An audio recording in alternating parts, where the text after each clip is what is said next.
ಆ ಊರಿನ ಜನಕ್ಕೆ ಮನೆ ಒಳಗಿದ್ರೂ ಭಯ, ಮನೆ ಹೊರಗೆ ಬಂದರೂ ಭಯ. ಮನೆಯೊಳಗಿದ್ರೆ ಒಬ್ಬರ ಕಾಟ, ಮನೆಯಿಂದ ಹೊರಗೆ ಬಂದರೆ ಇನ್ನೊಬ್ಬರ ಕಾಟ. ಅಲ್ಲಿ ಯಾರು ಯಾವಾಗ ಎಲ್ಲಿ ಅಟ್ಯಾಕ್ ಮಾಡ್ತಾರೆ ಅಂತಾನೆ ಗೊತ್ತಾಗ್ತಿಲ್ಲ. ಆ ಊರಿನ ಜನ ಪ್ರತಿನಿತ್ಯ ಜೀವವನ್ನು ಕೈಯಲ್ಲಿ ಹಿಡಿದುಕೊಂಡು ಬದುಕುವ ಪರಿಸ್ಥಿತಿ ನಿರ್ಮಾಣವಾಗಿದೆ. ಹಾಗಿದ್ರೆ ಏಕಾಏಕಿ ಅಟ್ಯಾಕ್ ಮಾಡ್ತಿರೋದು ಯಾರು, ಎಲ್ಲಿ ಅಂತೀರಾ? ಈ ಸ್ಟೋರಿ ನೋಡಿ.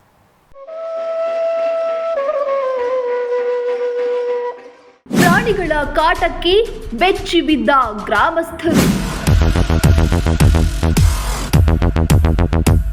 ಮನೆಯೊಳಗೆ ಮಂಗಗಳ ಕಾಟ, ಹೊರಗೆ ಶ್ವಾನಗಳ ಕಾಟ.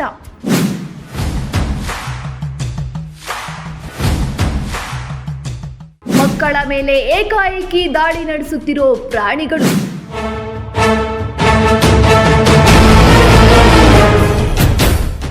ಹೀಗೆ ಹಿಂಡು ಹಿಂಡಾಗಿ ಕಾಣ್ತಿರೋ ಮಂಗಗಳು, ಬೀದಿಗಳಲ್ಲಿ ರಾಜಾರೋಷವಾಗಿ ಓಡಾಡ್ತಿರೋ ಶ್ವಾನಗಳು, ಮಂಗ ಶ್ವಾನದ ಭಯದಿಂದ ಮನೆಯಲ್ಲೇ ಉಳಿದುಕೊಂಡಿರೋ ಜನ.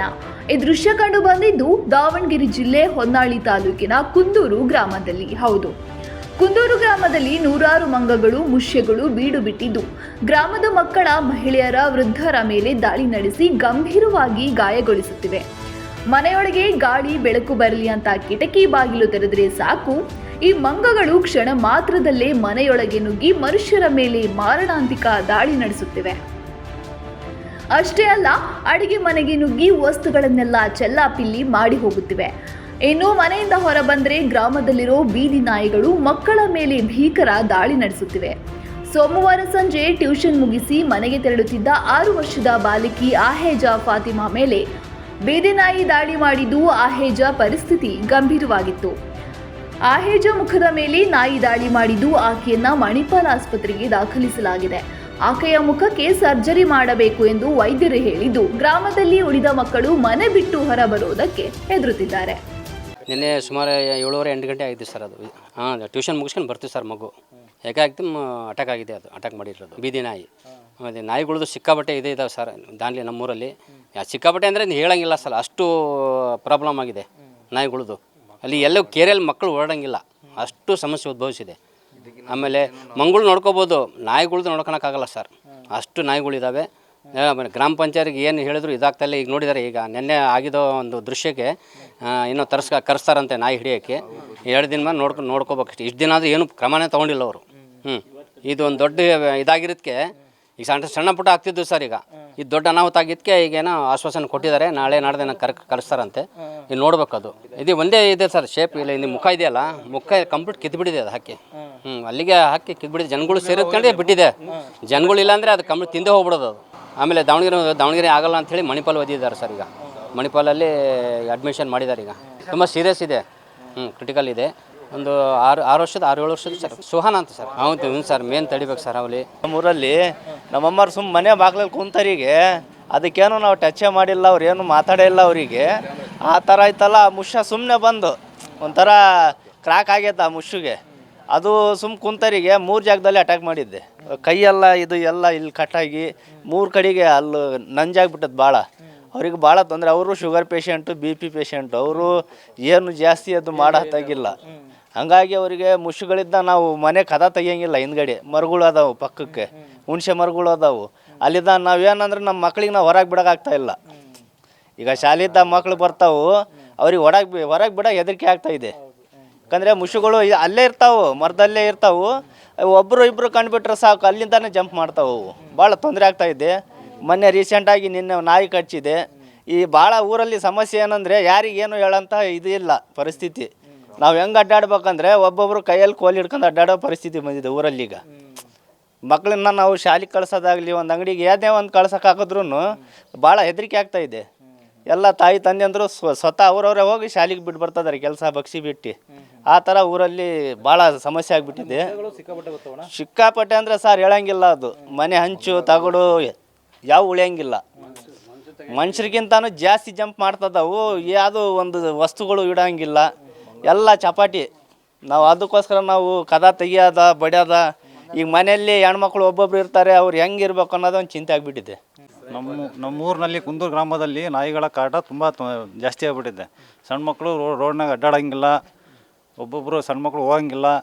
ಮೊನ್ನೆ ಒಂದು ಇನ್ಸಿಡೆಂಟ್ ನಡೆದಿದೆ ನಮ್ಮ ಊರಿನಾಗೆ. ಸಣ್ಣ ಮಗುಗೆ ಒಂದು ಪಾಪುಗೆ ಅವ್ರ ತಂದೆಗೆ 2 ಹೆಣ್ಮಕ್ಳು, ಒಂದು ಹೆಣ್ಮಗುಗೆ ಬಾಯಿನೇ ಕಚ್ಚಿಬಿಟ್ಟೈತೆ ಪೂರ್ತಿ. ಇದು ಕಚ್ಚಿರೋದು ಪೂರ್ತಿ ಸೀರಿಯಸ್ ಸಿಚುವೇಶನ್ ಇದೆ ಮಗು. ಎಲ್ಲರೂ ಗ್ರಾಮದವರೆಲ್ಲ ಸೇರ್ಕೊಂಡು ಮಂಡಳಿಗೆ ಅರ್ಜಿ ಕೊಟ್ಟಿದ್ದಾರೆ. ಅರ್ಜಿ ಕೊಟ್ಟರು ಅವ್ರು ಏನು ಸುಮ್ಮನೆ ಆಶ್ವಾಸನೆ ಕೊಟ್ಟಿದ್ದಾರೆ, ಅದ್ರ ಬಗ್ಗೆ ಏನು ಕ್ರಮ ಕೈಗೊಂಡಿಲ್ಲ. ನಮ್ಮ ಅಧ್ಯಕ್ಷರು ಮಾಜಿ ಅಧ್ಯಕ್ಷರು ಹೇಳ್ತಿದ್ದಾರೆ, ಅವರು ಇನ್ನೊಂದು 2-3 ದಿವಸದಲ್ಲಿ ಕ್ರಮ ಆಶ್ವಾಸನೆ ಕೊಟ್ಟಿದ್ದಾರೆ, 2-3 ದಿವಸದಲ್ಲಿ ಕ್ರಮ ಕೈಗೊಳ್ತಾರಂತ. ಅದು ದಯವಿಟ್ಟು ಗ್ರಾಮದಲ್ಲಿ ಮತ್ತು ಎಲ್ಲರಿಗೂ ಅದಕ್ಕೆ ಸಂಬಂಧಪಟ್ಟ ಅಧಿಕಾರಿಗಳಿಗೆ ಅವರಿಗೆ ನಮ್ಮಲ್ಲಿ ವಿನಂತಿ ಏನಂದರೆ ಗ್ರಾಮದಿಂದ ಆದಷ್ಟು ಬೇಗ ಅದ್ರ ಬಗ್ಗೆ ಕ್ರಮ ಕೈಗೊಳ್ಬೇಕಂತ. ಕುಂದೂರು ಗ್ರಾಮದಲ್ಲಿ ಮುಷ್ಯ, ಮಂಗ, ನಾಯಿಗಳ ಕಾಟದಿಂದ ಮಕ್ಕಳು ಶಾಲೆಗಳಿಗೆ ಹೋಗಲು ಹೆದರುತ್ತಿದ್ದಾರೆ. ಒಂದು ವೇಳೆ ಶಾಲೆಗೆ ಹೋಗಲೇಬೇಕು ಎಂದರೆ ಪೋಷಕರು ಮಕ್ಕಳನ್ನ ಎಚ್ಚರಿಕೆಯಿಂದ ಶಾಲೆಗೆ ಹೋಗಿ ಬಿಟ್ಟು ಬರಬೇಕು. ಇಲ್ಲವಾದರೆ ಈ ಪ್ರಾಣಿಗಳಿಂದ ಮಕ್ಕಳ ಪ್ರಾಣಕ್ಕೆ ಗ್ಯಾರಂಟಿ ಇಲ್ಲದಂತಾಗಿದೆ. ಇನ್ನು ಈ ಘಟನೆಯಿಂದ ಎಚ್ಚೆತ್ತುಕೊಂಡ ಕುಂದೂರು ಗ್ರಾಮ ಪಂಚಾಯಿತಿ ತುರ್ತು ಸಭೆ ಕರೆದು ಮುಷ್ಯ ಮಂಗಗಳನ್ನು ಹಿಡಿಯಲು ಕೊಪ್ಪಳದಿಂದ ಒಂದು ಟೀಮ್, ಶ್ವಾನಗಳನ್ನು ಸೆರೆ ಹಿಡಿಯಲು ತಮಿಳುನಾಡಿನಿಂದ ಒಂದು ಟೀಮ್ ಕರೆಸಲು ತೀರ್ಮಾನಿಸಿದ್ದಾರೆ.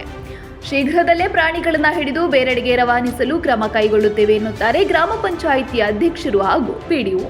ಗ್ರಾಮ ಪಂಚಾಯತಿಗೆ ಒಂದು ದೂರು ಬಂತು, ಆದರೆ 2 ಮಕ್ಕಳಿಗಾಗೈತಿ. ಒಂದು ಮಗುಗೆ ಸಾಧಾರಣ ಅವಾಗಿ ಇದು ಕಡ್ದಿದೆ, ಇನ್ನೊಂದು ಮಗುಗೆ ತುಂಬ ಗಂಭೀರ ಗಾಯ ಆಗಿದೆ. ಅದರಿಂದ ಭಾಳ ಸಾರ್ವಜನಿಕರೆಲ್ಲ ಬಂದು ದೂರು ಕೊಟ್ಟಿರೋದ್ರಿಂದ ನಮ್ಮ PDO ಸಾಹೇಬರು ಒಂದು ಕ್ರಮ ತಗೋಣ ಅಂತ ಹೇಳಿ ನಿರ್ಧಾರ ಮಾಡಿ, ಈಗ ಇಲಾಖೆಯಿಂದ, ಆರೋಗ್ಯ ಇಲಾಖೆಯಿಂದನೂ, ಆಮೇಲೆ ಇವರು ಪಶು ವೈದ್ಯರನ್ನು ಕರೆಸಿ ಮಾತಾಡಿ ನಾಯಿ ಹಿಡಿಸೋದ್ರ ಬಗ್ಗೆ ಚರ್ಚೆ ಮಾಡಿ ಸಾಮಾನ್ಯ ಸಭೆ ಮಾಡಿದ್ವಿ. ನಮ್ಮದು ಪಂಚಾಯತಿ ಮೀಟಿಂಗ್ ಇರೋದ್ರಿಂದ, ಆಮೇಲೆ ದೂರ ಬಂದಿರೋದ್ರಿಂದ ಎರಡನ್ನೂ ಸೇರಿ ಒಂದೇ ಸರಿಗೆ ಮೀಟಿಂಗ್ ಮಾಡಿ ಚರ್ಚೆ ಮಾಡಿದ್ದೀವಿ. ತಮಿಳ್ನಾಡಿನಿಂದ ನಾಯಿ ಹಿಡಿಯೋ ಅಂತ ಕರೆಸಿದ್ದೀವಿ. ಅವರು ನಾಳೆನ ಬಂದು ನಾಯಿಗಳನ್ನೆಲ್ಲ ಕಲೆಕ್ಟ್ ಮಾಡ್ಕೊಂಡು ಅವಕ್ಕೆ ತೊಂದರೆ ಮಾಡಲಿಲ್ಲಂಗೆ ಬೇರೆ ಕಡೆ ಸ್ಥಳಾಂತರ ಮಾಡ್ತೀವಿ ಅಂತ ಹೇಳಿ ಹೋಗಿದ್ದಾರೆ. ಬಟ್ ನಾಳೆ ಬಂದು ಎಷ್ಟಾಕವೋ ಅಷ್ಟು ಕಲೆಕ್ಟ್ ಮಾಡ್ಕೊಂಡು ಹೋಗ್ತೀವಿ ಅಂತ ಹೇಳಿ. 20 ಡೇಸ್ ಬ್ಯಾಕು ಮುಷಾ ಒಂದು ಇಬ್ಬರ ಮೇಲೆ ಅಟ್ಯಾಕ್ ಮಾಡಿದರು. ಅಂದರೆ ಒಬ್ಬ ಸ್ಟೂಡೆಂಟು ಇಲ್ಲೇ ಹಾಸ್ಟೆಲ್ ಓದ್ತಿದ್ದಾರೆ, ಅವರಿಗೊಬ್ಬರು, ಆಮೇಲೆ ಫಾಮಿದಾ ಬಿ ಅಂತ ಮನೆ ಹತ್ರ ಕೂತ್ಕೊಂಡಾಗ ಅವ್ರಿಗೆ ಅಟ್ಯಾಕ್ ಮಾಡಿತ್ತು ಇದ್ದಕ್ಕಿದ್ದಂಗೆ ಬಂದು. ಅದಕ್ಕೆ ಸಂಬಂಧಪಟ್ಟಂಗೆ ಅರಣ್ಯ ಇಲಾಖೆಗೆ ಕರೆಸಿದ್ವಿ. ಅವರು ಬಾಗಲಕೋಟೆಯಿಂದ ಮುಷಾ ಹಿಡಿಯೋರಿದ್ದಾರೆ, ಬರ್ತಾರೆ ಅಂತ ಹೇಳಿದ್ದಾರೆ. ಅವ್ರಿಗೆ ನಾವು ಹೇಳಿದ್ವಿ ಕರೆಯೋಕ್ಕೆ. ಅವ್ರು ಸ್ವಲ್ಪ ಟೈಮ್ ತೊಗೊಂಡಿದ್ದಾರೆ, ಲೇಟಾಗಿದೆ, ಬರ್ತಾರೆ, ನಾಳೆ ಎಲ್ಲ ನಾಡ್ದಲ್ಲಿ ಬರ್ಬೋದು. ಅವರು ಬಂದು ಮುಷಾ ಹಿಡಿಯೋರು ಅವರು ಕ್ಯಾಚ್ ಮಾಡ್ಕೊಂಡು ಹೋಗ್ತೀನಿ ಅಂತ ಹೇಳಿದ್ದಾರೆ. ನಿನ್ನೆ ಒಂದು ಘಟನೆ ಆಗಿದೆ. ನಿನ್ನೆ ಟ್ಯೂಷನಿಗೆ ಹೋಗಿ ಮಸೀದಿಯಿಂದ ಟ್ಯೂಷನಿಗಿಂದ ಬರ್ತಾ ಇರುವಾಗ ಸಣ್ಣ ಮಗುಗೆ ಒಂದು ಹುಚ್ಚನಾಗಿ ಕಡಿದಿದೆ. ಅಂದರೆ ಭಾಳ ತೀವ್ರ ಜೋರಾಗಿ ಗಾಯ ಆಗಿದೆ. ಒಳಗೆ ಗಾಯ ಆಗಿದ್ದರಿಂದ ಹೈಟೆಕ್ ಆಸ್ಪತ್ರೆಗೆ ಕರ್ಕೊಂಡು ಹೋಗಿದ್ದರು. ಅಲ್ಲಿ ಚಿಕಿತ್ಸೆ ಮತ್ತು ಹೆಚ್ಚಿನ ಚಿಕಿತ್ಸೆಗಾಗಿ ಮಣಿಪಾಲಿಗೆ ಹೋಗಿದ್ದಾರೆ. ಅವರು ನಿನ್ನೆ ಸರ್ಜರಿ ಆಗಿದೆ, ಈಗ ಆರೋಗ್ಯವಾಗಿದ್ದಾರೆ ಅಂತ ಹೇಳಿದ್ದಾರೆ. ಅವ್ರ ತಂದೆ ತಾಯಿಗೆ ಫೋನ್ ಮಾಡಿದ್ದೆ ನಾನು, ಆರೋಗ್ಯವಾಗಿದ್ದಾರೆ, ನಿನ್ನೆ ಆಪ್ರೇಷನ್ ಆಗಿದೆ ಅಂತ ಹೇಳಿದ್ದಾರೆ. ಅದೇ ರೀತಿ ಇವತ್ತು ಮೀಟಿಂಗ್ ಇರೋದ್ರಿಂದ ನಿನ್ನೆ ಒಂದು ಅರ್ಜಿನೂ ಬಂದಿತ್ತು ಸಾರ್ವಜನಿಕರಿಂದ. ಆ ಚರ್ಚೆನ ತಗೊಂಡು ತಮಿಳ್ನಾಡಿಂದ ನಾಯಿ ಹಿಡಿಯೋರು ಕರೆಸಿದ್ವಿ. ಅವರು ಇಲ್ಲಿಂದ ಹಿಡಿದು ಸ್ಥಳಾಂತರ ಮಾಡಿ ಬೇರೆ ಕಾಡಿಗೆ, ದೂರದ ಕಾಡಿಗೆ ಬಿಟ್ಟು ಇದು ಮಾಡ್ತೀವಿ ಅಂತ ಹೇಳಿದ್ದಾರೆ. ನಾಳೆ ಬರ್ತೀನಿ ಅಂತ ಹೇಳಿದ್ದಾರೆ. ನಾಳೆ ಬಂದ ಮೇಲೆ ಅವರು ನಾಯಿ ಹಿಡಿಯೋ ಪ್ರಕ್ರಿಯೆ ಶುರು ಆಗುತ್ತೆ ಸರ್ ನಾಳೆಯಿಂದ. ನಿನ್ನೆ ನಮ್ಮ ಗ್ರಾಮದಲ್ಲಿ ಒಂದು ಚಿಕ್ಕ ಮಗುವಿಗೆ ನಾಯಿ ದಾಳಿ ಮಾಡಿ ಪಾಪ ಹುಡುಗಿ ಭಾಳ ಗಂಭೀರ ಸ್ವರೂಪದ ದಾಳಿ ಆಗಿರೋದ್ರಿಂದ ನಿನ್ನೆನೂ ಕೂಡ ನಾನು ಅಧ್ಯಕ್ಷರಿಗೆ ಮತ್ತು ಎಲ್ಲ ಸದಸ್ಯರಿಗೆ ಮಾತನಾಡಿ ಇವತ್ತು ಕೂಡ ನಾವು ತುರ್ತು ಸಭೆಯನ್ನು ಕರೆದಿದ್ದೀವಿ. ಆ ತುರ್ತು ಸಭೆಯಲ್ಲಿ ಈ ಆರೋಗ್ಯ ಇಲಾಖೆ ಮತ್ತು ಪಶುವೈದ್ಯ ಇಲಾಖೆ ಮತ್ತು ನಮ್ಮ ಗ್ರಾಮ ಪಂಚಾಯತಿ ಆಡಳಿತ ಎಲ್ಲರೂ ಕೂಡ ಭಾಗವಹಿಸಿ ಅದನ್ನು ನಿಯಂತ್ರಣನ ಯಾವ ರೀತಿ ಮಾಡಬೇಕು ಅಥವಾ ABC ಆ್ಯನಿಮಲ್ ಬರ್ತ್ ಆ್ಯಂಡ್ ಕಂಟ್ರೋಲ್ನ ಯಾವ ರೀತಿ ಕ್ರಮ ವಹಿಸಬೇಕು ಅನ್ನೋದ್ರ ಬಗ್ಗೆ ಸವಿಸ್ತಾರವಾಗಿ ಚರ್ಚಿಸಿ, ಮತ್ತು ಆ ನಾಯಿಗಳನ್ನು ಹಿಡಿತಕ್ಕಂಥ ಟೀಮ್ನವರು, ತಮಿಳುನಾಡಿಂದ ಬಂದಿರತಕ್ಕಂಥ ಟೀಮ್ನವ್ರನ್ನೂ ಕೂಡ ಇವತ್ತು ನಾವು ಸಭೆಯಲ್ಲಿ ಅವರನ್ನು ಬರ ಹೇಳಿ ಅವರಿಗೆ ಕೆಲವೊಂದು ಇನ್ಸ್ಟ್ರಕ್ಷನ್ಗಳನ್ನು ಕೊಟ್ಟು ನಾಳೆ ಅಥವಾ ನಾಡಿದ್ದು ಅವರು ಇಲ್ಲಿ ನಮ್ಮ ಕುಂದೂರು ಗ್ರಾಮದಲ್ಲಿ ಇರ್ತಕ್ಕಂಥ ಎಲ್ಲ ನಾಯಿಗಳನ್ನು ಹಿಡಿಯಲು ಅತ್ಯಂತ ಪ್ರಾಮಾಣಿಕವಾಗಿ ಕ್ರಮ ವಹಿಸ್ತೇವೆ ಸರ್. ಒಟ್ಟಾರೆ ಕುಂದೂರು ಗ್ರಾಮದಲ್ಲಿ ಜನ ಭಯದಿಂದಲೇ ಜೀವನ ನಡೆಸುತ್ತಿದ್ದು, ಗ್ರಾಮ ಪಂಚಾಯಿತಿ ಅಧಿಕಾರಿಗಳು, ಅಧ್ಯಕ್ಷರು ಶೀಘ್ರದಲ್ಲೇ ಕ್ರಮ ಜರುಗಿಸಿ ಜನರಿಗೆ ನೆಮ್ಮದಿ ನೀಡುತ್ತಾರಾ ಕಾದು ನೋಡಬೇಕಿದೆ. ಕ್ಯಾಮ್ರಾಮನ್ ರಾಕೇಶ್ ಜೊತೆ ಹನುಮಂತರಾವ್, ಒನ್ ಕನ್ನಡ ನ್ಯೂಸ್, ದಾವಣಗೆರೆ.